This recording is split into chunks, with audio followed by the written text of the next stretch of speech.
Media కూడా Reddy media కమ్మ మీడియాగా విడిపోలేదంటారా? అలా లేదు విజయసాధు గారు. ఎందుకనంటే తెలుగుదేశం పార్టీలో ఇందాక మీరు అన్నట్లుగా చంద్రబాబు నాయుడు గారిని సామాజిక వర్గ కోణంలో చూసేటువంటి ప్రజలు చాలా తక్కువ. ఓకే.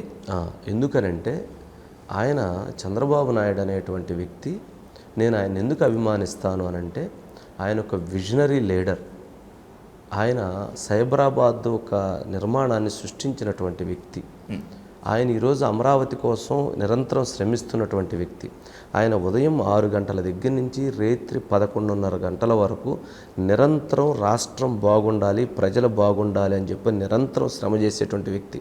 దూరం నుంచి చూసినటువంటి వాళ్ళకి చంద్రబాబు నాయుడు గారు ఒక రకంగా కనపడొచ్చేమో.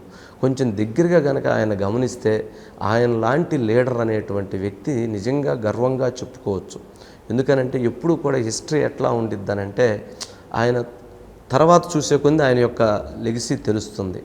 అట్లాగా ఆయన లెగసీ కూడా చాలామంది ఒక క్యాస్ట్ కాంబినేషన్లోనో లేకపోతే ఇంకొక కాంబినేషన్లోనో ఆయన విమర్శించడానికి ప్రయత్నం చేస్తారు తప్ప అసలు ఆ క్యాస్ట్ కాంబినేషన్ అనేటువంటి దాన్ని పక్కన పెడితే చంద్రబాబు నాయుడు అనేటువంటి వ్యక్తి ఈ నేషన్లోనే లేదా దాదాపు ఈ వరల్డ్లోనే ఒక మంచి లీడర్లో, కష్టపడేటువంటి లీడర్లో, ప్రజల సహకారాన్ని కోరుకునేటువంటి లీడర్లో, అభివృద్ధిని కోరుకునేటువంటి లీడర్లో ఆ లీడర్ ఒకరు అని చెప్పవచ్చు.